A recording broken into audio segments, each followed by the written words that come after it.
저는 결혼한 지 2년이 다 되어가는 32살의 여자입니다. 철없고 눈치 하나도 없는 중간 역할 못하는 남편과 염치 없고 자기 아들만 최고인 줄 아는 시어머니 사이에서 2년이나 버티고 살았습니다. 이젠 결혼 생활 그만할 생각이라서 정리하는 의미로 사연을 보내게 되었습니다. 남편과는 연애를 3년 정도 하고 결혼했어요. 다들 그렇지만 결혼 전 연애할 때는 남편이 정말 제게 잘해주고 제 말이라면 죽는 신용까지 할 수 있는 사람이었습니다. 밤이건 낮이건 제가 보고 싶다고 하면 언제든지 우리 집 앞으로 달려와 주었고 제가 만나본 사람 중에 가장 저를 사랑한다고 믿어 의심치 않았어요. 물론 아쉬운 부분도 좀 있었지만 이런 남자와 산다면 다른 건 몰라도 평생 마음고생 안 하고 저만 사랑해줄 수 있을 거라 생각했죠. 경제적인 부분이 가장 차이가 많이 났었는데 남편이 조금 적게 버는 만큼 제가 더 잘 버니까 괜찮다고 생각했죠. 남편은 평범한 회사를 다니고 있고 연봉은 3,500 정도 받고 있습니다. 많다고 생각도 안 하고 엄청 부족하다 생각하지도 않아요. 30대 중반 그 나이에 맞게 적당히 버는 거라고 생각합니다. 다만 제가 20대 초반에 대학 다니면서 작은 사업을 하나 시작했고 지금은 그 사업을 점점 크게 만들어서 직원 15명이 있는 중소기업이 되었어요. 당연히 제가 사장이니 단순 직장 다니는 남편과 수입 차이는 비교도 할 수 없습니다. 저는 어릴 때부터 어떤 직업을 갖고 싶다는 생각보다는 막연하게 돈을 많이 벌어서 크게 성공하는 사람이 되고 싶었거든요. 어려서부터 돈을 많이 벌고 싶으면 좋은 대학 들어가서 좋은 직장에 취직하라는 말을 귀에 못이 박히게 들어왔었는데 막상 대한민국에서 손에 꼽히는 좋은 대학을 들어와 보니 졸업하고 취업해서 돈 버는 선배들을 보며 저게 내가 갈 길은 아니다 싶었어요. 아무리 좋은 대기업을 들어가도 그렇게 돈을 많이 번다는 생각이 들지 않았고 그런 생각을 하고 있다 보니 자연스럽게 대학 생활 자체가 재미없어지더라고요. 학교에 휴학계를 내고 부모님 허락을 받은 후에 1년 동안 미국에 사시는 친척집에서 지냈습니다. 말이 좋아 어학연수지, 어학원 오전 시간 수업이 끝나면 그냥 미국 생활 즐기고 현지에서 친구 만들면서 즐겁게 살았던 것 같아요. 그러다가 미국에 사는 교포 2세 친구와 한 가지 사업 아이템을 생각하게 되었고 저는 바로 한국에 돌아와서 그 사업 아이템을 발전시키고 현실로 만들었습니다. 정확하게 이야기하자면 한국에서 만든 화장품을 미국으로 수출하는 일이었는데 예전에는 보따리상처럼 작게 하던 일이 이제는 규모가 커져서 제가 만든 브랜드까지 미국에 수출이 되어 매출이 잘 나오고 있습니다. 원래는 저 혼자 이리 뛰고 저리 뛰고 했었는데 혼자서 하는 일이 너무 많아지다 보니 그때그때 직원도 하나씩 뽑고 그렇게 점점 회사가 커져갔습니다. 지금은 일 잘하는 직원들 덕분에 예전처럼 일을 힘들게 하지 않아도 그럭저럭 잘 살고 있어요. 결혼 전에 이미 제 명의로 집도 사고 작은 외제차도 하나 타고 다니고 엄마에게 매달 용돈과 생활비까지 드리고 있었죠. 어릴 때부터 무작정 돈 많이 버는 사람이 되고 싶었는데 막상 어린 나이에 그 꿈을 이루고 나니 기분이 정말 좋더라고요. 주변 사람들에게 해주고 싶은 거 얼마든지 다 해줄 수도 있고 저 때문에 행복해하는 식구들을 보면 뭔가 마치 성공한 인생을 사는 기분이었어요. 요즘은 미국에서 한국 화장품이 완전 대세라서 코로나 이후로 매출이 엄청나게 많이 늘었고 비록 대기업처럼 해주진 못하지만 열심히 일하는 직원들에게도 뭐 하나라도 더 돌려주려고 해요. 돈 벌어다 주는 사람이 직원이라는 것도 잘 알고 있고 그 친구들이 기분 좋게 일을 해야 뭐라도 매출이 더 나오는 것 같더라고요. 제가 진심으로 직원들을 대해서 그런지 제일 처음 뽑았던 직원도 아직까지 그만두지 않고 회사에서 같이 일을 하고 있습니다.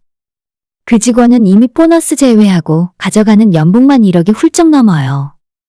아무튼 그렇게 지내다가 남편을 우연히 알게 되어서 3년 연애하고 결혼했어요. 제가 사업에 성공한 뒤로 많은 남자들이 주변에 꼬였는데 제가 돈 많다는 걸 알고 접근해서 뭐라도 얻어내려는 사람도 많이 있었어요. 하지만 대부분의 남자들은 연애를 하다 보면 여자보다 본인이 돈을 못 번다는 것에 자격지심을 느끼고 만나면 만날수록 사람이 질투심에 눈이 멀어 찌질한 행동을 하더라고요. 공부 많이 하고 좋은 직업을 가진 전문직도 만나봤고 사업을 하는 사람이라거나 이런저런 조건 좋은 남자들을 만나봤는데 마음에 쏙 드는 사람이 없었어요. 그런 와중에 평범한 회사 다니고 있던 평범한 남자를 알게 되었는데 제가 어떤 사람인지 전혀 신경 안 쓰고 그저 저라는 사람을 좋아해 주는 것 같았습니다. 3년 만나는 동안 돈 때문에 싸워본 적이 한 번도 없었고 뭔가 자연스럽게 결혼까지 하게 되었죠. 저보다 수입이 한참 적었지만 월급날이 되면 항상 저를 데리고 맛있는 집으로 가서 밥을 사줬는데 그게 정말 기분이 좋았습니다. 결혼 전부터 제가 혼자 사는 집이 있었기 때문에 신혼집을 구할 필요 없었고 대신 그 집이 지은 지 조금 오래된 집이라 시댁 쪽에서 3천만 원 들여서 리모델링을 싹 해주셨어요. 그리고 제가 쓰던 가전제품과 살림살이들이 다 있었기 때문에 남편이 소파랑 침대 그리고 냉장고만 새로 해서 들어오는 걸로 혼수도 간단하게 끝냈습니다. 오히려 결혼하면서 돈은 제가 훨씬 많이 썼어요. 제가 남편이 타고 다니던 오래된 낡은 차를 새 차로 바꿔줬고 남편이 받고 있던 월급은 제가 관리하기로 했지만 용돈도 넉넉하게 주고 모자라면 편하게 쓰라고 신용카드도 내어줬어요. 그래서 남편은 지금까지 잘 먹고 잘 지내는 중인 듯하고 결혼 후에 골프도 배워서 주말마다 친구들이랑 열심히 치러 다니고 속 편히 지내는 것 같았습니다. 반면에 저는 여유가 있더라도 별다른 취미도 없고 지금은 만나는 친구도 별로 없습니다. 예전부터 돈을 잘 안 써 버릇하고 통장에 아껴서 모으는 재미로 사는 사람이라 벌긴 많이 벌지만 쓰는 건 남편의 반도 안 될 거예요. 남들 돈 벌면 다 한다는 골프도 몇 번 나가보긴 했는데 날도 더운데 이게 무슨 고생인가 싶어서 지금은 장비의 먼지만 수북하게 쌓이고 있어요. 하지만 남편에게까지 제 생활 습관을 강요하고 싶지 않아서 남편 혼자 친구들이랑 골프 치러 다니는 건 전혀 터치하지 않았습니다. 어차피 사랑하는 주위 사람들이 편하고 행복하게 사는 모습이 좋아서 돈이 얼마가 들어가던지 하나도 아깝지 않았어요. 결혼 전부터 독립해서 혼자 살고 있었지만 친정부모님에게 매달 용돈도 넉넉하게 드렸고 자잘하게 선물도 많이 챙겨드렸어요. 먹을 거 입을 거는 말할 필요도 없고 영양제나 계절 바뀔 때마다 옷도 사서 보내고 제가 생각해도 좋은 딸이었다고 생각해요. 결혼하고 나서는 우리 친정만 챙길 수 없어서 시댁에도 매달 똑같이 보냈어요. 평소 우리 집에 하던 것과 시댁을 똑같이 챙겨서 보내다 보니 사실상 남편이 제게 가져오는 월급은 거의 다 시댁에 들어가더라고요. 연봉이 3,500이라곤 하지만 세금 떼고 이것저것 공제하고 나면 실질적으로 250에서 260 정도 받아오는데 시어머니에게도 용돈 좀 보내드리고 백화점이나 마트 갈 때마다 선물 하나씩 사서 보내면 시댁에 들어가는 돈만 한 달에 200만 원씩은 되는 것 같았습니다. 거기에 남편이 가져가는 용돈이랑 가끔 카드 쓰는 것까지 생각하면 사실 남편 월급보다 제가 훨씬 더 많이 쓰는 셈이었어요.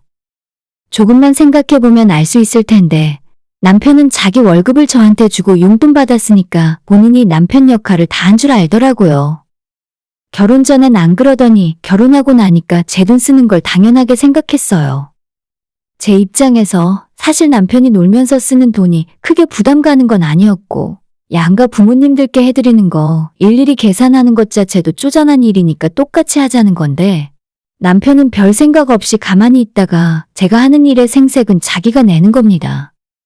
예전에 백화점 갔다가 엄마 생각나서 바지를 하나 샀는데 사고 나니 자꾸 뒤통수가 근질거리는 기분이라 시어머니 것도 하나 더 주문해서 시댁으로 보내놨습니다. 왠지 제 이름으로 보내면 낯간지러워서 친정에도 남편 이름, 시댁에도 남편 이름으로 보냈죠. 우리 엄마는 당연히 예전부터 제가 그런 선물을 자주 보내드렸기 때문에 뻔히 다 알면서도 사위에게 전화해서 옷 잘 받았다고 인사치레를 하셨어요. 근데 그 전화를 받는 남편이 무슨 상황인지도 모르면서 자기가 장모님 생각이 나서 샀다고 입에 침도 안 바른 채 거짓말을 하는 겁니다. 솔직히 옆에서 그 뻔뻔한 모습 보면서 좀 어처구니가 없었는데 원래 성격이 너스레를 잘 떠는가 보다 생각하고 말았어요. 친정엄마는 그렇다 치는데 문제는 제가 그렇게 모든 공을 남편에게 돌리는 사이에 시어머니는 제가 해드리는 모든 것들을 진짜 자기 아들이 해준다고 생각하세요. 제가 보내드린 백화점 옷처럼 택배에 남편 이름 적혀 있는 건 그렇다 쳐도 용돈을 보내드리거나 직접 만나서 식사를 대접하고 백화점 모시고 가서 옷 사드리는 건 어머님 보는 앞에서 제 카드로 계산하는 일이잖아요. 그런데도 어머님은 아들이 힘들게 돈 벌어서 해주는 거라면서 눈물까지 글썽이며 저는 빼고 아들에게만 고마워하십니다. 아이고, 내가 남편 복은 없어도 아들 복은 있다고 하더니 아들 덕분에 말년에 맨날 소고기도 먹고 이렇게 분에 넘치는 호강을 다 하고 산다. 보통 이런 상황이라면 남편도 저한테 공을 돌릴 법도 한데 내가 울 엄마 호강시켜드린다고 했지? 앞으로 나만 믿으면 돼. 라고 말을 하면서 본인이 다 한 것처럼 이야기해요. 그런 분위기에서 제가 끼어들면서 어머님, 사실 어머님 용돈 드리고 고기 사드리는 건 전부 제 돈으로 해드리는 거예요. 라는 말을 할 수도 없는 일 아닙니까? 약간 빈정상하고 서운할 때도 있었지만 사람이 이런 일로 치사하게 굴면 안 되겠다 싶더라고요. 근데도 시간이 지날수록 자꾸 마음이 약해지는 건 결혼하고 지금까지 시어머니한테 뭐라도 하나 고맙다는 말을 들어본 적 없다는 겁니다. 오히려 제가 시댁에 내려가면 어머님께서 본인 아들이 예전부터 얼마나 공부를 잘하고 말을 잘 듣는 효자 아들인지 저한테 일장연설을 하십니다. 어머님이 하는 이야기만 들으면 남편은 세상에 둘도 없는 효자에 머리도 좋고 능력도 있고 돈도 잘 버는 맞는 그 자체입니다. 반대로 저는 능력도 부족한데 집안일을 잘 안 하는 게으르고 한심한 사람이지만 남편 하나 잘 만나서 팔자 고친 거라 여기시죠. 특히 제 남편이 그래도 지방 국립대학 나오고 적당한 회사 다니면서 사무직으로 일하고 있는데 국립대학 나온 걸 정말 대단하게 생각하세요. 우리 아들 대학 다닐 때 학비도 싸고 얼마나 좋았는지 몰라. 어차피 서울대 안 갈 거라면 국립대 들어가는 게 훨 낫지. 저는 서울대는 아니지만 이름만 들으면 알만한 인서울 사립대학을 나왔는데도 어머님한테는 본인 아들의 학벌이 더 높다고 생각하시는 것 같아요. 아들 사랑이 너무나 각별하신 분이라 되도 않는 이야기는 대부분 한 귀로 듣자마자 한 귀로 흘리는데 어느 날 갑자기 제가 지금 하고 있는 사업에 대해서 잔소리를 하시는 겁니다. 너는 그거 언제까지 할 수 있겠니? 지금이라도 그만두고 멀쩡한 직장 들어가는 게 낫지 않겠어? 우리 아들처럼 노후 보장된 빵빵한 회사가 훨 나을 것 같은데. 아니, 남편이랑 제가 버는 돈 차이가 얼만데 그걸 비교하고 있는지 모르겠어요. 지금까지 어머님에게 매달 100만 원씩 용돈 찔러드리고 선물 사드린 게 전부 제가 사업을 해서 번 돈이나 마찬가지잖아요. 솔직히 그 이야기 듣자마자 서운하고 짜증도 났습니다. 그래도 옛날 뿐이니까 그렇게 생각하실 수도 있다고 생각해서 웃으면서 대답했어요. 어머님, 저는 돈을 많이 벌고 싶어서 제 사업을 시작한 거예요. 평범한 직장 다니면서 월급 받는 건 제 적성이랑 안 맞는 것 같아요. 라고 최대한 좋게 돌려서 이야기했는데도 어머님은 뭐가 그리 못마땅하신지 여자가 무슨 사업을 하냐면서 차라리 공부를 더해서 공무원을 하던지 아니면 학교 선생님 같은 참한 직업이었으면 자기 아들이랑 더 어울렸을 것 같다는 망언을 하는 겁니다. 그럼 그런 며느리 찾으시지. 왜 나랑 결혼한다고 할 때 아무런 말씀 없으셨냐고 한마디 하려다가 더했다가는 제 입에서 험한 소리 나올 것 같았고 괜히 감정적으로 싸우게 될 것 같아서 저도 더 이상 아무 소리 하지 않았어요. 하지만 마음에 계속 앙금이 쌓이는 건 어쩔 수가 없었죠. 결국 그날 집에 돌아와서 남편이랑 어머님 문제로 말다툼을 하게 됐는데 남편 하는 이야기는 시어머니가 옛날 사람이라 뭘 몰라서 하는 이야기니까 그냥 뭐라고 하던지 크게 신경 쓰지 말라더군요. 하지만 저도 사람인데 그런 일이 한 번 있은 후로는 예전만큼 시댁을 챙기고 싶지 않았어요. 남편 월급을 통째로 제가 관리하고 있었으니 그 대가로 용돈은 계속 챙겨드렸는데 매달 우리 친정이랑 똑같이 사서 보내드리던 선물을 그때부터 일절하지 않았습니다. 제 성격으로는 우리 친정만 챙기는 것이 내심 불편했지만 해줘도 고마워하지도 않고 뒤에서 그런 말이나 들어야 하는데 도저히 화가 나서 시어머니에겐 제 돈 한 푼도 쓰기 싫었어요. 눈치라곤 하나도 없는 남편도 짜증나고 뻔히 남편 받는 월급이 얼만지 알면서 제가 해드리는 것까지 자기 아들한테만 고맙다 하는 시어머니도 정이 뚝 떨어졌죠. 그러다 요즘 날도 좀 풀리고 월말쯤 친정 부모님에게 동남아 여행 한번 보내드리려고 항공권이랑 호텔을 알아보던 중이었어요. 우리 엄마 아빠 모두 여행을 좋아하시고 예전에는 가족 여행도 자주 다녔었는데 최근엔 너무 바빠서 제가 도저히 갈 수가 없으니 부모님만 보내드리려고 했었죠. 퇴근하고 집에 와서 제 작업실에 앉아 여행사 패키지를 비교해가며 항공권이랑 호텔을 검색하고 있었는데 남편이 제가 뭘 하고 있나 궁금했는지 옆에서 물끄러미 보고 있더라고요. 보던 말던 이제 뭔 상관이냐 싶어서 신경 안 쓰고 있었는데 남편이 우리 동남아 여행 가는 거냐고 물어보길래 우리가 아니라 친정부모님 여행 보내드리려고 한다고 대답했죠. 남편이 그 모습을 물끄러미 보더니 핸드폰을 꺼내서 시어머니한테 전화를 걸었습니다. 엄마, 동남아 여행 한번 갈래? 에이, 안 가봤으면 뭐 어때? 패키지로 가면 되는데. 일주일 정도 가서 푹 쉬고 와. 아빠랑 둘이 가실 수 있게 예약해 드릴 테니까 일정만 빼놓으시면 돼.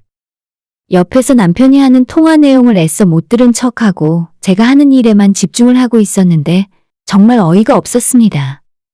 남편이 어머님과 전화통화를 종료했을 때 제가 이렇게 물어봤습니다. 당신 나 몰래 돈 많이 모아놨나 봐? 내가 용돈을 너무 많이 주긴 했지. 라고 이야기했더니 남편은 그때까지도 제가 장난하는 줄 알고 웃으면서 이렇게 대답을 하는 겁니다. 내가 돈이 어디 있어? 어차피 장인어른 장모님만 보내드릴 건 아니잖아. 우리 부모님도 똑같이 보내드려야지. 당연하듯 저보고 돈 내놓으라고 하는데 그 말 듣자마자 짜증이 확 나더라고요. 내가 언제 시부모님 여행 보내준다고 했어? 우리 엄마 아빠 보내준다고 했는데 왜 너 맘대로 전화해서 그딴 소리를 해? 내가 고생해서 번 내 돈이잖아. 그동안 참으면서 마음속에 쌓여있던 분노가 한꺼번에 확 터지면서 저도 속에 담고 있는 말이 터져나왔습니다. 남편은 항상 화내지 않고 조용했던 제가 갑자기 불같이 화를 내니까 순간 당황했는지 아무런 대답도 못하고 눈알만 이리저리 굴리면서 제 눈치를 보고 있더라고요. 저는 남편에게 왜 나는 돈 쓰고도 당신 어머님한테 욕먹고 당신 혼자 효자 행세하고 나는 능력 없는 나쁜 며느리 만드냐고 따졌죠. 아니, 그게 왜 전부 당신 돈이야? 나도 내 월급 전부 주고 용돈 받아서 쓰고 있잖아. 남편도 자기가 한 달 내내 일해서 월급 다 저한테 맡기고 겨우 용돈 조금 받고 사는데 왜 그런 말할 자격도 없냐 하더라고요.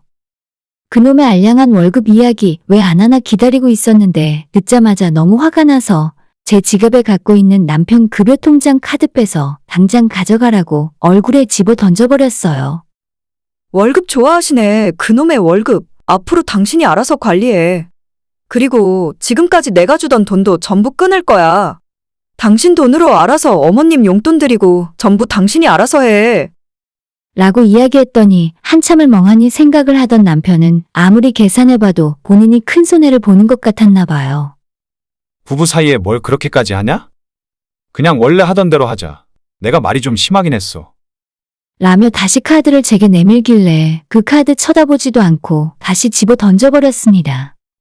진짜 지금까지 제가 좋은 마음으로 손해보고 있다는 것을 시어머니는 그렇다 치고 남편도 당연하게 여기며 살고 있었나 봐요. 남편 월급 260만 원 정도로 그 용돈에 그런 선물과 골프 같은 취미가 가당키나 하겠습니까? 생각할수록 너무 머리 꼭대기까지 화가 나서 그 뒤로 남편과 더 이상 이야기도 하기 싫었어요. 솔직히 내가 왜 이런 손해보며 살아야 하나, 차라리 아직 애도 없을 때 이혼을 하고 혼자 사는 것이 낫겠다는 생각을 하고 있었는데 그날 저녁 남편이 하는 말 한마디에 간신히 참고 있던 뚜껑이 완전 열렸습니다. 그래도 아까 내가 우리 엄마한테 한 이야기가 있으니까 여행은 좀 보내드리자. 아니, 진짜 치사하게 너희 부모님만 보낼 거야? 제가 지금 이 정도로 화가 났는데 그걸 말이라고 하고 있는지 모르겠더라고요. 남편에게 너는 나를 그저 돈 많은 물주로 생각하는 것 같고 너희 엄마는 내가 주는 돈을 고마워하지도 않는데 내가 이 결혼 생활을 계속할 이유를 모르겠다 대답을 했죠. 남편이 그 말 듣고 자존심이 상했는지 얼굴이 울그락불그락해져서 혼자 씩씩대다가 더러워서 제가 주는 돈 안 쓰고 살겠다며 방 안에서 골프채를 들고 와 거실에 패대기를 치는 겁니다. 그리고 차키랑 지갑 챙겨서 나가려고 하길래 그 차도 내 돈으로 사준 거니까 두고 가라고 했어요. 꼬레 끝까지 자존심을 챙기는 건지 차키도 식탁 위에 집어던지고 나가버렸습니다. 그렇게 집을 나간 남편이 어디로 갔는지 궁금해하지도 않았는데 한참 뒤에 시어머니가 제게 전화를 하시더니 저보고 남편과 시댁 알기를 우습게 안다네요. 야, 네가 돈을 벌면 얼마나 번다고 우리 집안을 무시해? 남들처럼 멀쩡한 직장도 못 들어가고 구멍가게 같은 장사나 하는 주제에. 여자는 집에서 애 낳고 살림하고 밖에 나가서 남의 돈 벌어오는 게 자연스러운 남자가 하는 일인데 저보고 뭐가 잘못돼도 한참 잘못됐다고 말했습니다. 누가 들으면 우리 남편이 한 달에 적어도 돈 1,000만 원씩 벌어오는 줄 알겠어요. 시어머니는 평생 밖에 나가서 일 한번 해본 적 없고 시아버지가 월급 받아오면 그 돈으로 집에서 살림만 하셨던 분이었어요. 그러니 세상 물정 모르시고 남편이 밖에서 벌어오는 월급이 대단한 거라 생각하시나 보죠.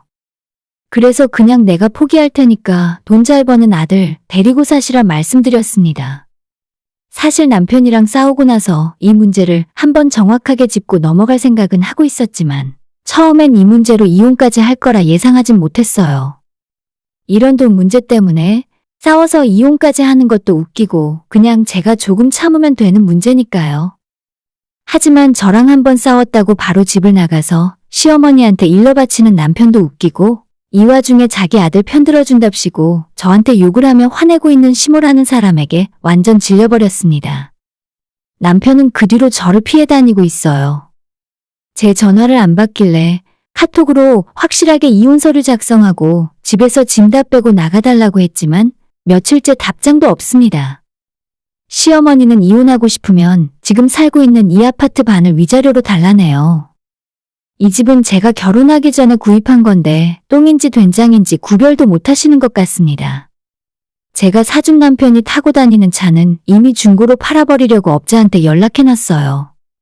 당장 하루빨리 이혼할 정도로 급한 일도 없고 시간 조금 더 걸리고 비용 많이 들더라도 확실하게 변호사 고용해서 진행할 거예요. 남편에게 쓸데없는 돈 한 푼 주지 않고 완전히 알거지로 쫓아낼 생각입니다. 남편이건 시어머니건 그저 입 다물고 가만히 주는 혜택 누리면서 저한테 가끔 고맙다는 말이라도 한마디만 했으면 일이 이 지경으로 커지진 않았을 거예요. 두 사람 모두 그놈의 입이 문제더라고요. 어머님 수준에 딱 맞는 집에서 살림 잘하는 참한 며느리 새로 맞으시길 기원할게요.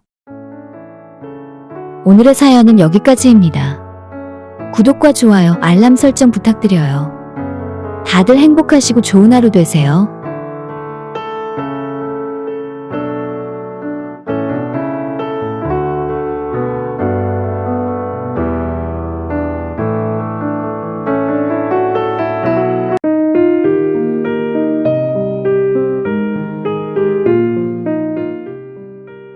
저는 2살 딸아이를 키우고 있는 33살 워킹맘입니다. 남편이랑 결혼한 지는 이제 4년을 넘어서 5년 가까이 되어가고 이번 일이 있기 전까지는 작은 문제로 사소하게 말싸움하면서 다투긴 해도 크게 싸운 적 없는 부부 사이였어요. 하지만 지금은 제가 딸을 데리고 이혼하는 것을 진지하게 생각하고 있어요.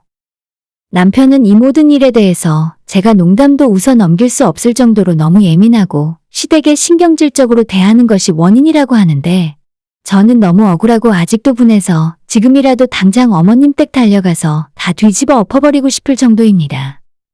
많은 분들이 제 이야기 들어주시고 제가 옳은지 남편 말이 옳은지 이야기해 주셨으면 좋겠어요. 저와 남편은 결혼하기 전에 연애만 5년을 넘게 했습니다.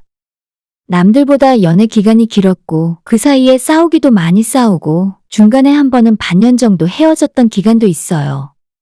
저는 친정에 언니도 하나 있고 아래로 남동생도 있지만 남편은 손이 귀한 집안의 외동아들이라서 연애할 때 보니 약간은 이기적인 면도 있더라고요. 그래도 크게 싸우지는 않았는데 서로 잘 맞춰주고 만나는 동안엔 바람 한 번 피운 적 없이 다른 여자에게 눈길조차 준 적 없기 때문에 5년 연애 끝내고 결혼까지 결심하게 되었습니다. 모든 것이 완벽하진 않았지만 다 마음에 드는 사람이 어디 있겠어요. 싫은 부분보다 좋은 부분이 더 많았으니 결혼해도 괜찮겠다 생각을 하게 된 거죠. 일단 오늘의 본격적인 이야기를 하기에 앞서 저희 주변 상황을 먼저 말씀을 드리자면 시댁은 경제적으로 여유가 있는 집안이고 제 남편이 손이 귀한 집의 외동아들이라 우리가 결혼을 한 뒤에도 시어머니께서는 남편을 가까운 곳에 두고 끼고 살고 싶어 하셨어요. 양가의 결혼 이야기가 오고 가자마자 우리 쪽에서 뭐라고 말도 안 했는데 시부모님이 신혼집도 먼저 얻어주신다고 하셨고 남편과 제가 알아서 결혼 준비할 수 있으니 괜찮다고 거절했지만 어머님이 워낙 강경하게 나오시더라고요. 싫긴 왜 싫어? 내가 내 아들 사는 집 구해주겠다는데 뭐가 문제니? 라고 하시면서 끝까지 자기가 집만큼은 알아서 얻어주시겠다 하셨어요. 결국 어쩔 수 없이 제 쪽에서 한 수 접고 들어가는 수밖엔 없었죠. 예전부터 주변 사람들이 시댁에서 하자는 대로 다 끌려가다간 그 결혼 제대로 시작도 하기 전에 피곤하고 시댁에 좌지우지 된다는 소리를 하도 많이 들었거든요. 그래서 우리 두 사람 힘으로 다 할 수도 있는데 굳이 시부모가 해주시는 집에 들어가서 살며 사사건건 시댁 간섭받으며 살고 싶진 않더라고요. 어떻게든 신혼 때만큼은 멀리 떨어져서 편하게 살고 싶었는데 하도 어머님이 방방 뛰셔서 하고 싶은 대로 하시게 놔뒀습니다. 우리가 5년 사귀는 기간 동안 어머님도 몇 번 만나 뵙고 같이 밥도 먹은 적이 있었는데 그때는 당연히 가족관계도 아니고 사귀는 사이였으니 어쩌면 당연한 소리겠지만 서로 좋은 이야기만 하고 아무런 마찰이 없었어요. 결혼할 때 저희 집을 시댁 근처로 얻어주시려 하시길래 솔직히 제 입장에서는 불만이 많았지만 돈을 전부 시부모님이 내주시니 입 다물고 있었죠. 남편도 대충 2년만 버티다가 정 힘들면 멀리 다른 동네로 이사가자 하더군요. 한껏 부푼 기대를 안고 시작한 결혼 생활은 시작하자마자 연애 때와는 완전 딴판이었습니다. 결혼 전에는 시어머니께서 딸이 없어서 너가 너무 예쁘게 보인다고 결혼해서 우리 집 며느리 되면 정말 예뻐해 주겠다고 하셨는데 정작 결혼하고 집안에 들어와 보니 21세기에 세상 시집살이도 이렇게 심한 시집살이가 없었구나 싶네요. 저한테 돌려서 하는 폭언이나 뒷담화 같은 사소한 문제는 너무 많은데 이야기하기엔 시간이 아까워서 생략하기로 하고 일단 신혼 때부터 하루에 몇 통씩이나 제게 전화하셔서 30분은 기본이고 1시간 가까이 전화도 못 끊게 하시면서 했던 말을 또 하고 했던 말 또 하고 쓸데없는 잔소리를 쏟아내셨습니다. 우리 집 식탁에 올라오는 반찬부터 남편 셔츠 다림질까지 아무래도 서로 집이 가깝다 보니 사소한 것 하나하나 꼬투리를 잡더라고요. 남편이 외동아들이라 어머님께서 귀하게 여기고 있는 건 익히 들어 알고 있었지만 결혼하고 나니 완전히 제가 하녀라도 된 것처럼 남편을 위해 평생 봉사하며 살기를 바라시는 것 같았어요. 저는 결혼 전부터 계속 회사를 다니고 있고 작년까진 우리 아이 낳고 육아휴직 기간이라 집에서 쉬면서 아이 보며 지냈었죠. 아이 낳고 제가 집에 있다는 사실을 어머님이 알게 되시고는 그 뒤론 매일같이 저희 집에 찾아오셔서 내가 애 봐줄 테니까 너도 이젠 나가서 돈 벌어야지.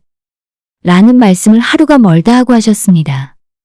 아마도 어머님 눈에는 제가 집에 퍼질러 누워서 본인 아들이 벌어오는 돈으로 놀고 먹고 팔자 좋게 지내는 줄 아시는 것 같은데 저도 당당히 회사에서 휴직 급여 받으면서 쉬는 건데 무턱대고 나가서 돈 벌어오라 하셨습니다. 요즘 젊은 사람들은 너무 약해 빠졌다니까.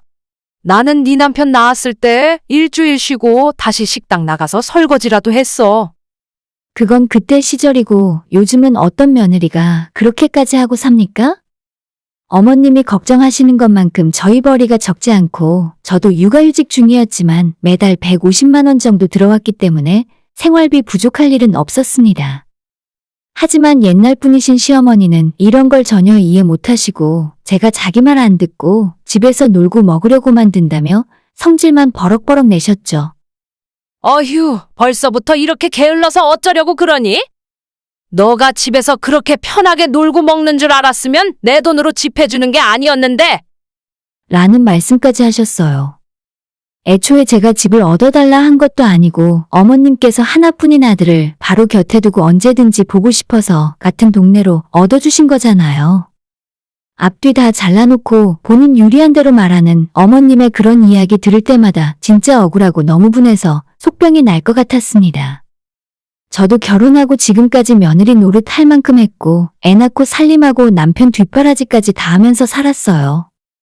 주위 사람들은 다들 저보고 똑똑하고 참한 며느리라고 칭찬이 자자했는데 어머님께서는 제가 잘하는 건 전혀 신경 안 쓰신 채 자기 아들이 밖에서 힘들게 일하고 고생한다고만 생각하세요. 그리고 자꾸 저한테 얼굴에 손댔다고 성형미인이라 말씀을 하십니다. 저 성형수술한 건 맞아요. 대학 들어갔을 때 부모님 권유로 쌍꺼풀 수술을 했고 자연스럽게 잘 되어서 누가 했다고 말하지 않으면 티도 잘 안 나요. 정말 솔직하게 말씀드려서 쌍꺼풀 수술이 아니더라도 제가 엄청나게 예쁜 편은 아니지만 못생겼다는 소리는 살면서 한 번도 들어본 적 없어요.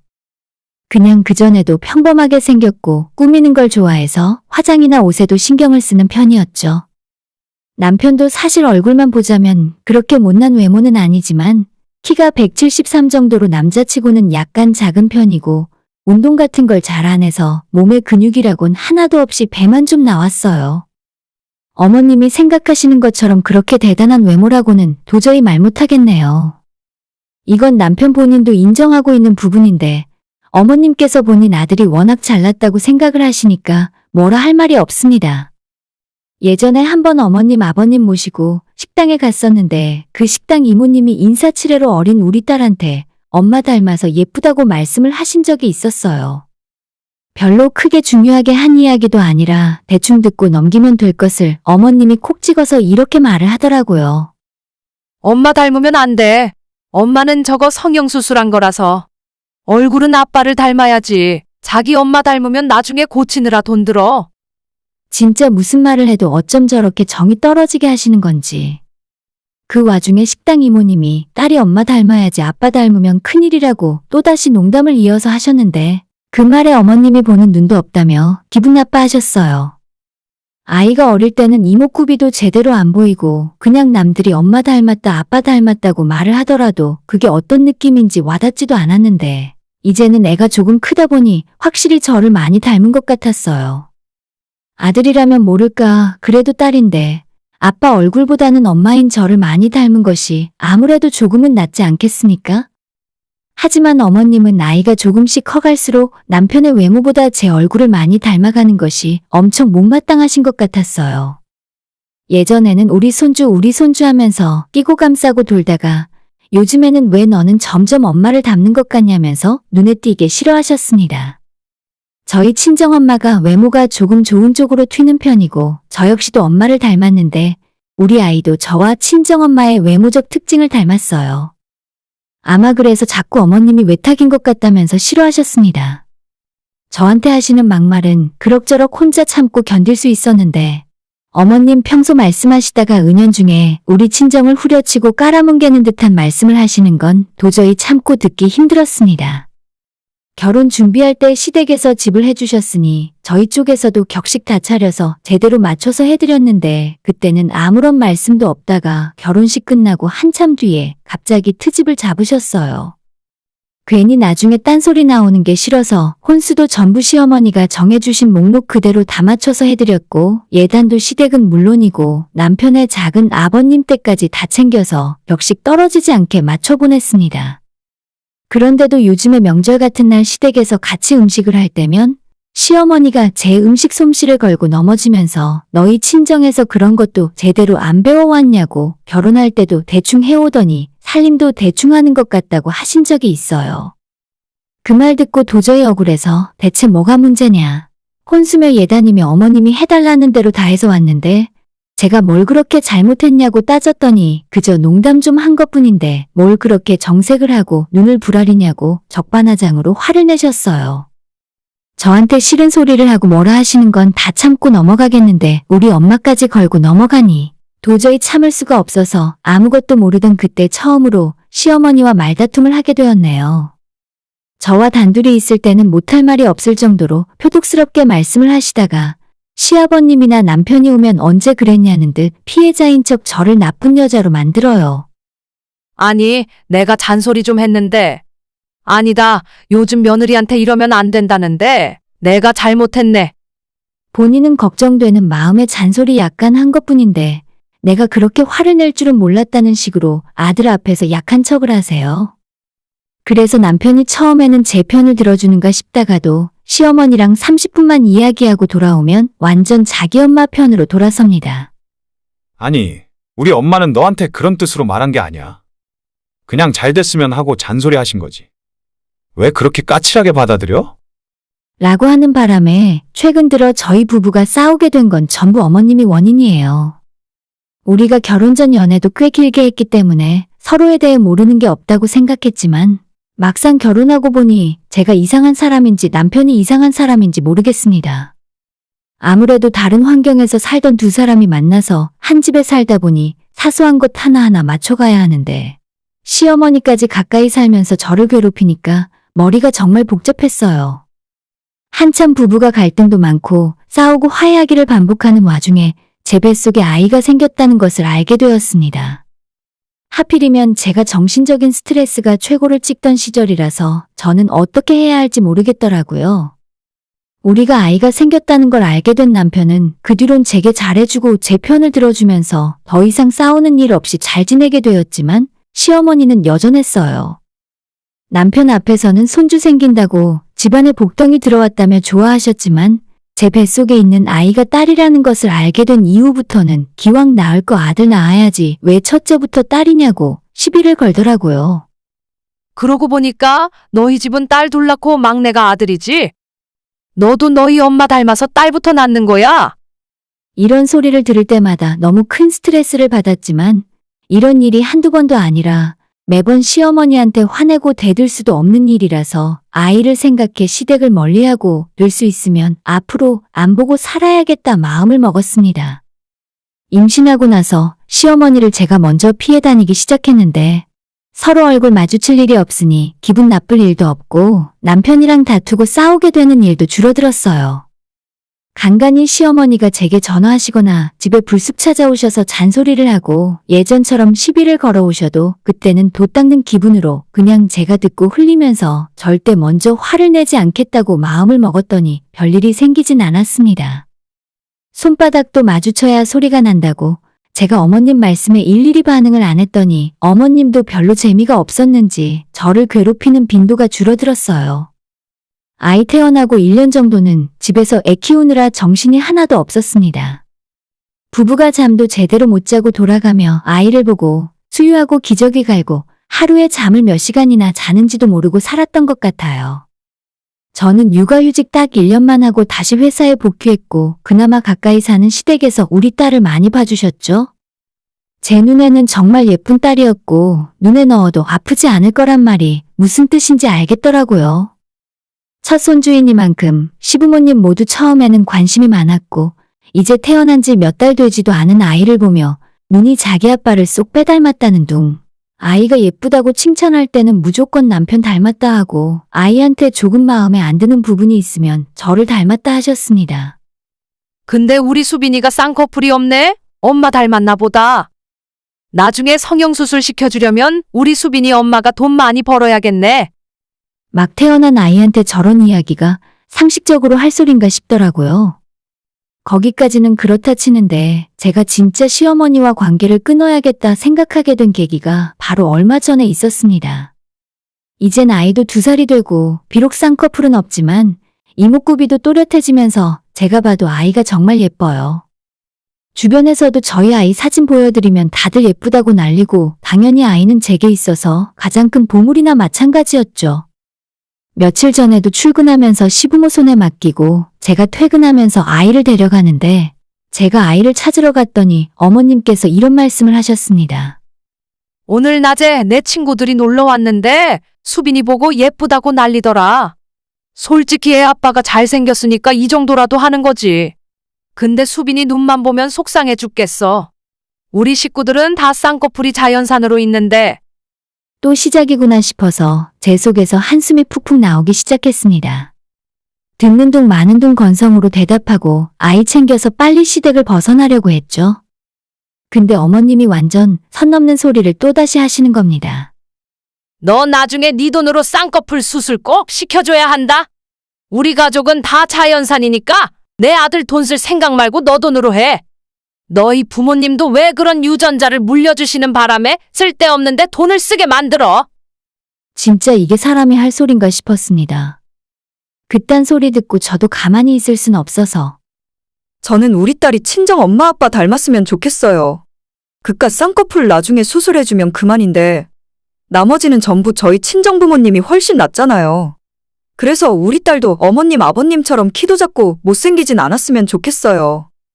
라고 이야기했더니 시어머니가 눈을 치켜뜨면서 지금 그게 무슨 뜻이냐고 따지시더라고요. 제가 틀린 말 한 거 하나도 없죠 뭐. 저를 닮았으면 남편 닮은 것보다 얼굴도 예쁠 거고 키도 크게 자랄 거예요. 친정 부모님은 전부 큰 편이신데 시부모님은 정말 키가 작고 살도 많이 쪄서 땅딸보라는 말이 딱 떠올라요. 그런 외모에 그깟 쌍꺼풀이 백날 있어봤자 뭐합니까? 평소 어머님이 키 작고 뚱뚱한 걸 콤플렉스로 생각하시는 걸 알고 있었기 때문에 일부러 열받으시라고 그 이야기도 같이 한 거죠. 제가 건드리면 안 될 부분을 건드려서 그런지 시어머니는 얼굴까지 시뻘겋게 달아오르고 애가 앞에 있는데 마구 소리를 질러댔습니다. 저보고 어디서 배워먹은 버르장머리냐고 하시길래 아무리 제가 버릇 없어도 어머님보단 훨씬 인격적으로 훌륭한 것 같다고 대답을 했죠. 너 진짜 완전 막 나가기로 했구나? 오늘부로 너랑 나랑 인연 끊자. 당장 내 집에서 나가.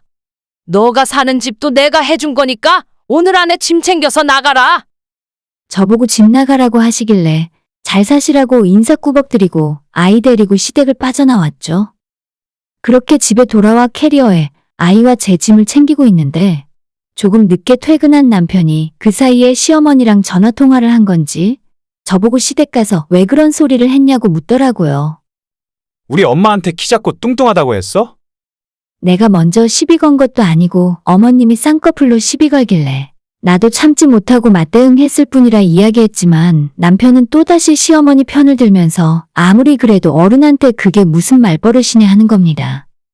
저는 남편에게 왜 나보다 너희 엄마 편만 드냐고 너희 엄마가 나보고 짐 챙겨서 집 나가라고 했는데 너까지 이러니까 진짜 같이 살기 싫다고 말했어요. 그러자 남편은 시어머니가 홧김에 해본 소린데 진짜로 짐까지 싸고 있을 줄은 몰랐다며 저보고 너무 한심하대요. 너까지 정말 이럴 거야? 그냥 엄마한테 잘못했다 사과하면 끝날 일이잖아. 끝까지 저한테만 문제가 있다고 말을 하길래 남편이랑 서로 소리 지르고 크게 싸웠고 시어머니 입장에서만 편을 들면서 화를 내는 모습을 보니까 더 이상은 이 사람이랑 살다가는 내가 화병에 걸려 제명에 못 살겠구나 싶어서 그만해야겠다는 생각이 들었습니다. 이대로는 아이 지키고 행복하게 살 수 없을 것 같다는 생각에 싸던 짐마저 챙겨서 아이 데리고 친정으로 내려와 버렸어요. 부모님에게 시댁과 남편 사이에서 지금까지 있었던 이야기를 다 해드렸더니 당연히 친정부모님은 상종 못할 인간들이라고 노발대발하셨습니다. 쌍꺼풀? 진짜 웃기고 있다 그래라. 그 집안 식구들 짧고 오동통하니 땅딸보 같은 것들을 사돈이라고 사람 대접해주고 있었더니 뭐가 어쩌고 어째? 저는 물론이고 친정부모님은 아이 데리고 그 집에서 나오는 게 맞다는 생각이에요. 남편은 이혼을 하던지 말던지 저 하고 싶은 대로 하라는데 아이는 당장 데려다 놓으랍니다. 그동안 애도 제대로 안 본 당신이 어떻게 아이를 키울 거냐고 물었더니 자기 엄마가 키우면 되니까 애는 놓고 나가라 하더군요. 제가 미쳤습니까? 우리 애만 보면 쌍꺼풀 없다고 맨날 구박할 게 뻔한데 그 집안에 우리 애를 어떻게 두고 나오겠어요? 꽉 막히고 대화도 안 통하는 남편과 시어머니를 더 이상 마주치고 살고 싶지 않았습니다. 아이 데리고 집 나와서 친정에서 산 지 지금 일주일 정도 지났는데 아무리 생각해봐도 제가 잘못한 부분이 뭔지 모르겠습니다. 싸가지 없고 어른이 한마디 하면 참을 줄 모르고 맞받아친 것은 인정해요. 하지만 눈앞에서 제 딸이 우리 집안 식구들 닮아서 큰일 났다는 식으로 이야기를 하는데 그 누가 참고 웃으면서 넘어갈 수 있겠습니까?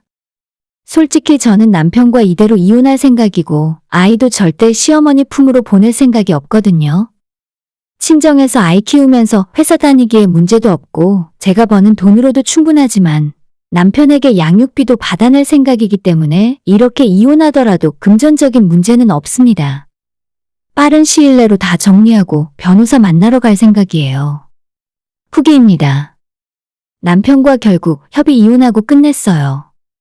처음엔 양육권 달라고 하던 남편도 생각해보니 이건 아니다 싶었던 건지 재산 분할 절반 해주고 매달 80만 원씩 양육비 주는 걸로 합의하고 모든 관계를 정리했습니다. 남편은 이혼 안 하고 어떻게든 다시 화해를 해보려고 했지만 시어머니가 정식으로 저한테 먼저 사과를 하지 않으면 어떠한 대화도 할 수 없다고 말을 했어요. 이혼만은 막고 싶었던 남편이 시어머니한테 몇 번 이야기를 해본 것 같은데 끝까지 그 똥꼬집을 꺾지 못하고 아들을 이혼하게 만들더라고요. 어차피 어머님이 저한테 마지못해 사과를 했다고 해도 남편이랑 이혼을 했을 것 같았지만요. 아무튼 지금은 다 끝났고 애 아빠한테는 가끔 한번 아이를 보여줄 생각이지만 어머님한테는 절대 얼굴 보여줄 생각 없습니다. 평생 우리 딸 근처에도 못 오게 할 거예요. 오늘의 사연은 여기까지입니다. 구독과 좋아요, 알람 설정 부탁드려요. 다들 행복하시고 좋은 하루 되세요.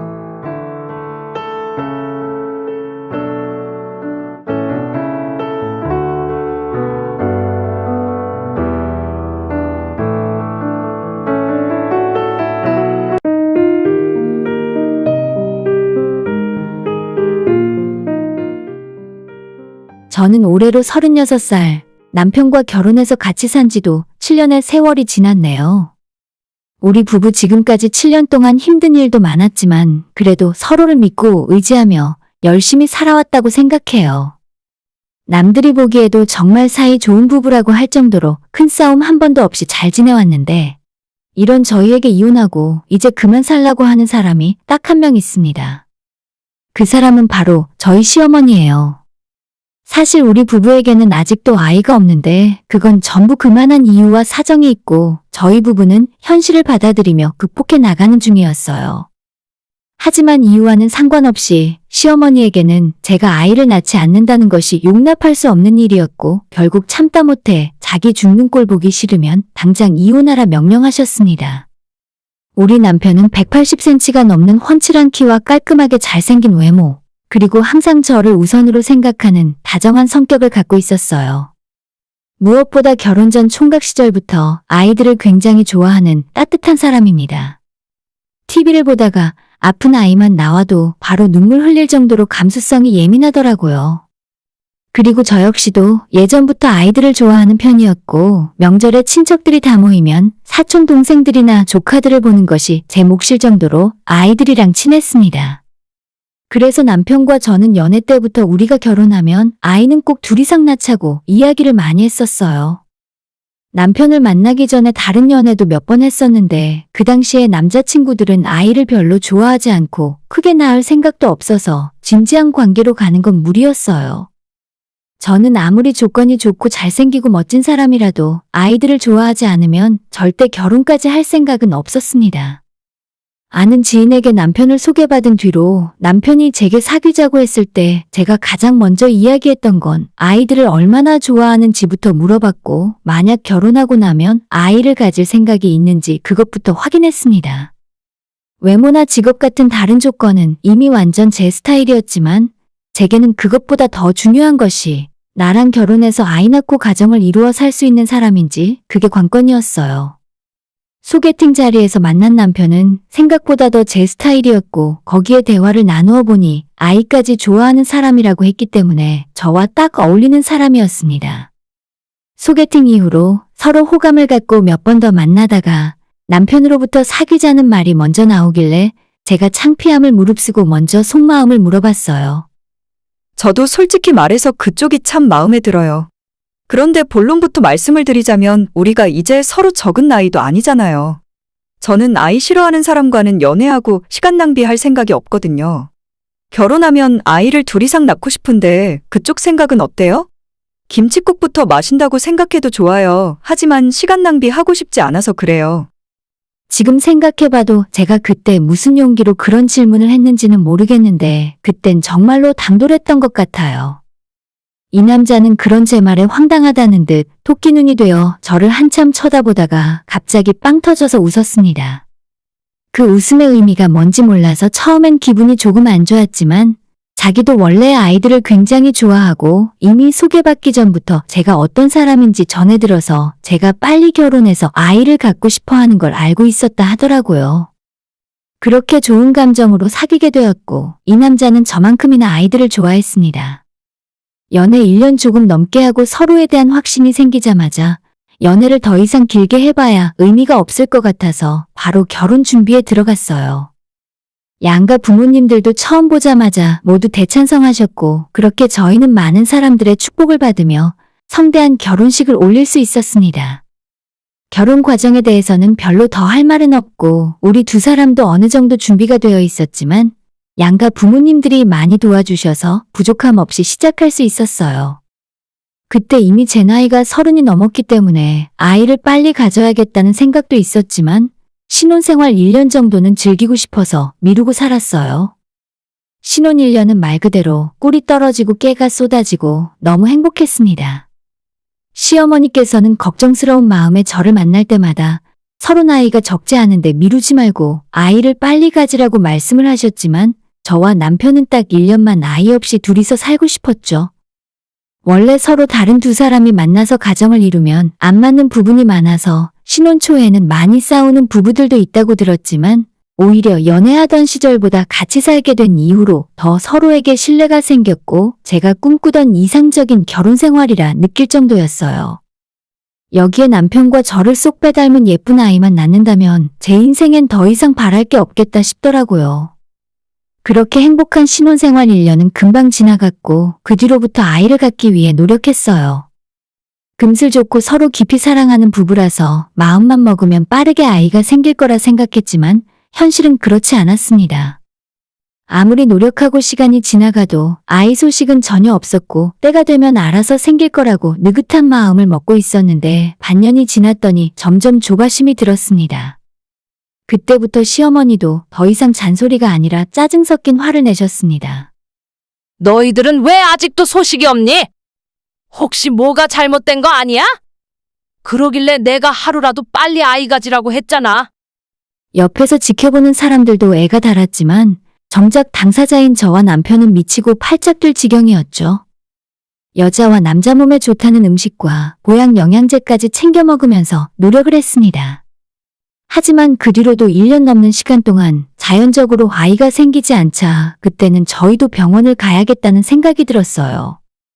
왠지 무섭기도 하고 괜히 병원에 갔다가 진짜 심각한 이야기를 듣는 것이 두려워서 피해왔는데 진짜 이러다가 아이가 영영 생기지 않을지도 모르겠다 싶어 남편과 함께 병원을 찾았습니다. 대부분의 여자들이 마찬가지겠지만 특히나 저는 어릴 적부터 아이들을 굉장히 좋아하고 저와 남편을 쏙 빼닮은 아이를 낳아 키우는 것이 제 인생의 가장 큰 목표라 여기고 살아왔기 때문에 이런 상황은 상상을 해본 적도 없었어요. 더군다나 남편을 너무 사랑했기 때문에 제가 애를 낳지 못하면 혹시라도 우리 결혼 생활에 문제가 생길지도 모른다는 생각에 더 무서웠어요.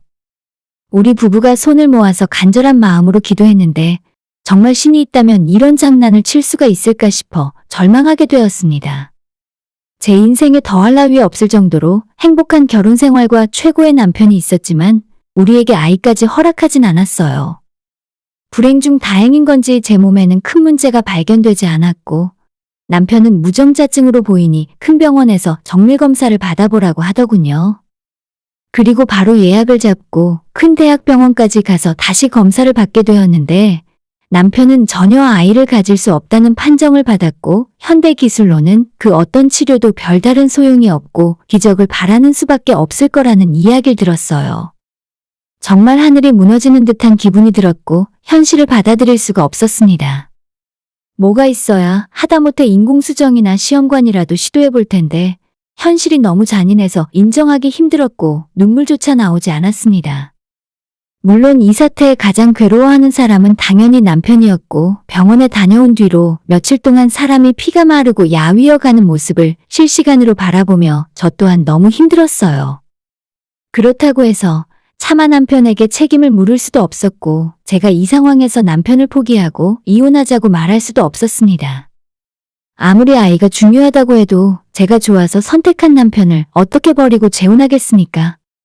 하다못해 병원에서 어떤 시술이라도 받거나 어떻게든 노력해볼 여지라도 있다면 모르겠는데 아예 일말의 가능성조차 없다는 사실은 사람을 무기력하고 무너지게 만들었습니다. 하지만 절망하고 있어봤자 어쩌겠어요? 그렇다고 해서 인생 다 끝난 것도 아니고 아직 우린 젊은데 남편과의 결혼 생활을 계속해야 할 거 아닙니까? 이제는 마음의 정리를 하고 우리 인생에 아이가 없다는 걸 받아들인 채 인정하고 살아야죠. 우리 두 사람이야 마음의 정리를 했다지만 도무지 양가 집안에는 뭐라고 말을 해야 좋을지 전혀 모르겠더라고요. 시부모님뿐만 아니라 우리 친정부모님도 저 못지않게 아이들 좋아하시고 손주를 보고 싶어 하시는데 사실 사위가 문제가 있어서 아이를 낳을 수 없다는 말을 차마 제 입으론 도저히 못하겠습니다. 남편도 시부모님에게 본인 문제로 아이를 가질 수 없다는 사실을 차마 고백하기 힘들어했고 지금까지 모든 것이 완벽한 100점짜리 아들로 살아왔기 때문에 더 어려워했던 것 같아요. 여보, 그냥 우리 끝까지 이 사실 숨기고 살자. 어머님이 아무리 뭐라고 해도 내가 참고 버틸게. 어차피 당신 잘못도 아니야. 저는 남편에게 차라리 양가 부모님께 이 사실을 숨기고 살자고 말을 했어요. 우리 두 사람은 합의하에 주위에서 어떤 이야기를 듣더라도 우리 스스로의 결정으로 아이를 낳지 않고 둘이 살기로 했다고 말하자 했습니다. 친정부모님은 그렇다 치고 가장 걱정이 되는 건 시어머니였지만 제가 잔소리 좀 듣더라도 한 귀로 흘리면 그만이잖아요. 그것만이 남편의 체면도 살릴 수 있고 저희 입장에서도 괜한 소문으로 결혼 생활 자체가 힘들어지는 걸 미연에 방지하기 위함이었죠. 저희 둘 사이에 아이를 낳을 수 없고 문제가 있다고 하면 저희보다도 양가 부모님들이 흔드는 바람에 결혼 생활이 위태로워질 것 같았어요. 남편이 집안의 외동아들이라는 것이 조금 마음에 걸렸지만 남편이 알아서 하겠다길래 그냥 그러려니 하고 넘어갔죠. 그래서 그날 이후로 아무 일도 없는 것처럼 남편과 매일 웃으면서 살았어요. 아예 신혼도 아니라 연애하던 시절로 돌아가서 일주일에 몇 번씩 데이트도 하고 아픔을 잊기 위해 매일 즐거운 일을 찾았습니다. 친정부모님한테 아이 없이 살겠다고 말씀을 드렸을 때 처음엔 서운해 하셨지만 결국 너희들이 좋으면 그만이라며 알아서 살라 하셨고 시댁은 받아들이지 못하셨지만 뭐라고 하던지 무시하고 살았어요. 정작 그렇게 지내다 보니 저는 적응이 돼요. 남편이랑 이대로 둘이 끝까지 살아도 괜찮겠다 싶었는데 저보다 남편이 훨씬 더 힘들어했고 그렇게 잘 웃고 밝던 사람이 점점 의기소침해서 제 눈치만 보는 모습을 보고 있다 보면 일부러 제가 더 밝은 척하고 아무렇지 않은 척했었죠. 그렇게 우리 부부는 남편의 무정자증을 주변에 철저하게 숨기고 절대 아무에게도 이야기하지 않았습니다. 명절에 시어머니를 만날 때면 항상 너희들은 왜 아이 소식이 아직 없냐고 물어보셨지만 그때마다 남편이 우리 두 사람 건강에는 아무 문제 없고 아이는 좀 천천히 생각하는 중이고 어쩌면 아예 안 낳을 생각도 하고 있다고 대답했어요. 요즘 애 하나 낳아서 키우는데 돈이 얼마나 많이 드는 줄 알아? 그냥 우리끼리 행복하게 사는 것도 나쁘지 않겠다 싶어.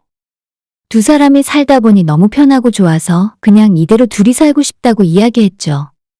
남편이 웃으면서 그렇게 말을 했지만 속이 얼마나 타들어갔겠어요. 그런 것도 모르고 시어머니는 남편에게 너가 아직 철이 덜 들었다고. 결혼의 재미는 단순히 부부 사이의 재미가 다가 아니라 나를 쏙 빼닮은 아이 키우는 재미가 훨씬 더 각별하다면서 헛소리하지 말고 아이 가지라고 하셨죠. 그럴 때마다 저와 남편은 그냥 얼버무리고 다른 이야기로 화제를 돌려서 넘어갔습니다. 해가 넘어갈수록 시어머니는 진짜 애 안 낳을 거야?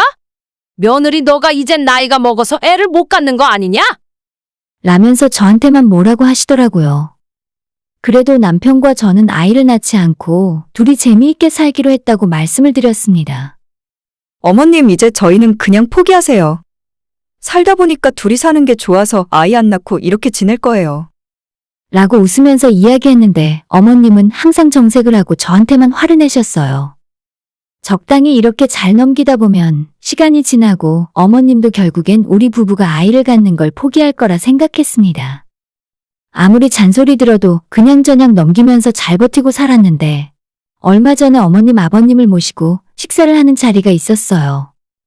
작년 추석 이후로 손주 타령을 들은 지 오래됐길래 이제는 포기하고 잊으셨구나 생각했었는데 어머님이 또다시 밥을 먹다 말고 너희는 언제 아이 낳을 거냐고 잔소리를 하시기 시작했습니다.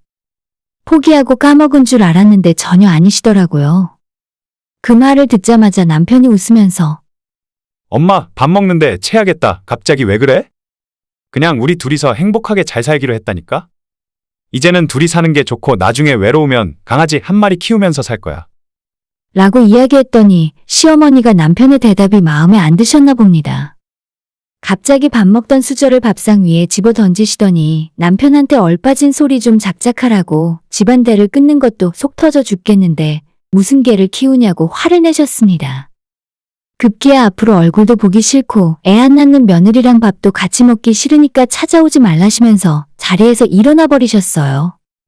방금 전까지 아버님과 농담도 하면서 화기애애한 분위기에 즐겁게 식사하고 있었는데 어머님 때문에 한순간에 집안 분위기가 험악해졌습니다. 남편이 화내지 말라고 시어머니를 뜯어 말리면서 자기가 애 낳지 말자고 한 거니까 본인한테만 뭐라 하고 괜히 며느리한테는 화풀이 하지 말라고 했습니다. 당연히 우리 부부의 전후 사정을 전혀 모르는 어머님은 남편이 하는 말을 들을 생각이 없었고 오히려 불에 기름을 붓는 것처럼 더 크게 소리를 지르기 시작했어요. 그날은 완전 작정을 한 사람처럼 저한테 삿대질을 하시고 애도 안 낳을 생각이면 뭐하러 자기 아들이랑 결혼했냐고 소리를 치셨죠. 남편도 처음엔 웃으면서 어머님을 말려보려고 하다가 둘 다 점점 목소리가 커지기 시작하고 나중엔 거의 두 사람의 말싸움처럼 상황이 흘러갔어요. 저와 아버님이 차마 말릴 엄두도 못 내고 두 모자가 서로 언성을 높이고 있을 때 그때 시어머니가 결정적으로 제게 큰 실수를 하셨습니다. 야, 가만 보니까 너가 문제야. 난 너 같은 며느리 필요 없어. 내 아들이 지금까지 공부도 잘하고 항상 내가 하는 말 잘 들었었는데 너랑 결혼하고 갑자기 왜 저러는지 모르겠다. 결국엔 너가 문제라는 거 아니냐? 너가 우리 집안에서 나가. 저한테 남편과 이혼하고 나가라고 하시면서 손에 잡히는 대로 물건을 집어 던지셨습니다. 숟가락, 젓가락부터 시작해서 식탁 위에 있던 티슈나 소금통까지 저한테 날아왔어요. 남편이 하지 말라고 막아서고 아버님이 막아주셔서 다행히 하나도 직접 맞지는 않았지만 이건 선을 넘은 것 같아서 제게 엄청난 충격이었죠. 제 나름대로 결혼하고 지금까지 며느리 노릇한답시고 용돈도 매달 보내드리고 어머님, 아버님께 종종 안부 전화도 드리면서 살았어요. 이유야 어찌됐건 손주를 품에 안겨드리지 못해서 100점 만점짜리 며느리는 아니었겠지만 그래도 부족한 부분이 있는 만큼 더 잘해드리려고 노력했는데 결혼 7년 차에 겨우 이런 취급이나 당하고 있을 줄은 몰랐습니다. 저도 당하고 있을 수만은 없어서 어머님에게 뭐라고 한마디라도 해야겠다 싶었는데 남편이 어머님에게 제발 그만 좀 하시라고 소리를 버럭 질렀습니다. 엄마, 나야 나. 나 때문에 애 못 낳는 거야. 이 사람은 씨 없는 수박이랑 살고 있는 거라고. 책임질 사람도 나고 집에서 쫓겨나야 하는 사람도 나야. 남편이 결국 모든 걸 사실대로 고백을 했고 어머님은 처음엔 받아들이지 못하셨어요. 뭐 그게 무슨 소리야? 씨 없는 수박이라니. 내 아들 몸에 문제가 있다고. 결국 그날 시부모님께 그동안 있었던 일들을 하나하나 말씀드렸습니다. 저희가 왜 아이를 가질 수 없는지, 왜 그동안 아무에게도 이야기하지 못했는지. 남편은 스스로 너무 괴로운 나머지 말을 끝까지 하지도 못하고 펑펑 울었어요. 시어머니도 너무 큰 충격 받으셨고 결국 더 이상 아무런 말씀도 하지 못하시고 안방에 들어가 누워버리셨습니다. 저는 어머님한테 폭언을 듣고도 어떠한 사과의 말 한마디도 듣지 못했어요. 남편이 사과했지만 솔직히 기분이 풀리진 않았습니다. 집에 돌아오는 길에 혼자 곰곰이 생각을 해봤는데 만약 남편이 아니라 진짜로 제가 문제가 있는 상황이었다면 어머님이 저를 쫓아내려고 하셨을 것 같아요. 요즘 세상에 집안대를 잇는 것이 뭐가 그렇게 중요하다고 결혼하고 7년이 지난 지금까지 포기를 못하고 저러고 있는지 모르겠어요. 정작 아이를 좋아하지만 가질 수 없는 저와 남편의 마음은 얼마나 힘들었겠습니까? 당연한 이야기겠지만 어머님에겐 본인 아들만이 최우선이고 저 같은 며느리는 쓸모없으면 언제든지 내쫓고 다른 며느리로 바꿀 수 있다고 생각하시는 거겠죠? 사실 남편에겐 죄가 없고 저도 이 문제 때문에 남편을 원망하거나 책임지라고 할 생각은 전혀 없어요. 하지만 마음의 앙금은 풀리지 않아서 집으로 돌아오자마자 남편에게 만약 나 때문에 아이를 못 가지는 거였으면 어머님은 결국 나를 쫓아내셨겠네? 라고 물어봤는데 남편은 자기가 절대 그럴 일 없게 했을 거라 하더라고요. 사실 남편은 분명 제 편을 끝까지 들어주고 저를 지킬 사람이라고 확신하고 있어요. 하지만 시어머니에 대한 원망이 사라지는 건 아니었습니다. 아무리 생각해도 너무 크게 서운하고 어머님이 먼저 가족으로서 저를 잘라내치셨다는 기분이 들었습니다. 저는 그때 제가 느꼈던 감정을 남편에게 이야기했고 어머님에게 나는 이 집안에서 가족으로 존재하는 것이 아니라 단지 애 낳아주는 사람으로 알고 계셨던 것 같다고 이야기했죠. 솔직히 말해서 앞으로 어머님 얼굴 똑바로 못 쳐다보겠어. 이런 문제로 우리 결혼 생활을 그만하고 싶진 않은데 다시는 어머님과는 만나고 싶지 않아. 남편에게 당신 아내로는 살고 싶은데 이 집안 며느리로는 그만 살겠다고 했더니 곰곰이 생각해보다가 그렇게 하라더군요. 그래서 앞으로 저는 시댁은 없는 사람들이라 여기고 명절이든 집안 행사든 전부 참석하지 않을 생각입니다. 그동안 이 집안 식구라고 생각해서 제사도 지내고 명절에 어머님이랑 차례상도 차렸던 건데 어머님이 먼저 저를 나가라고 하셨으니 이젠 할 말 없으시겠죠. 그 뒤로 제 핸드폰에서 어머님 아버님의 전화번호를 차단했고 남편에게도 될 수 있으면 시댁 이야기, 특히 어머님 이야기는 제 앞에서 하지 말아달라 부탁했어요. 남편한테는 어머님이 나중에 연락해서 미안하다 사과를 하셨던 것 같은데 저한테는 끝까지 잘못했다는 말 한마디 안 하시더라고요. 그래서 저도 이제는 포기했고 사과가 됐건 안부 연락이 됐건 받고 싶지 않아서 번호를 차단해버린 거예요. 여전히 남편과의 결혼 생활 자체에는 아무런 문제도 없고 불만도 없습니다. 이미 예전에 아이 없이 우리 두 사람만 살아도 괜찮다고 마음의 준비까지 다 끝낸 상황이에요. 그리고 여전히 저는 우리 친정부모님이나 제 주변 그 누구에게도 남편의 비밀을 이야기하지 않았습니다. 끝까지 남편과의 신뢰를 지킬 생각이고 7년이나 같이 살았는데 불타는 사랑도 사랑이지만 부부 사이에 끈끈한 정도 많이 커졌다고 생각해요. 가끔 아이들 손잡고 길을 걷는 젊은 부부를 볼 때면 조금 아쉬운 마음이 드는 것도 사실이지만 이제는 모든 것을 다 받아들이고 더 이상 마음이 아프거나 하지 않아요.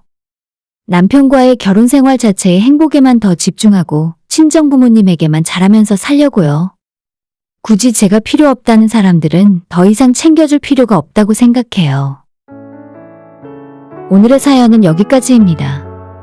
구독과 좋아요, 알람 설정 부탁드려요. 다들 행복하시고 좋은 하루 되세요.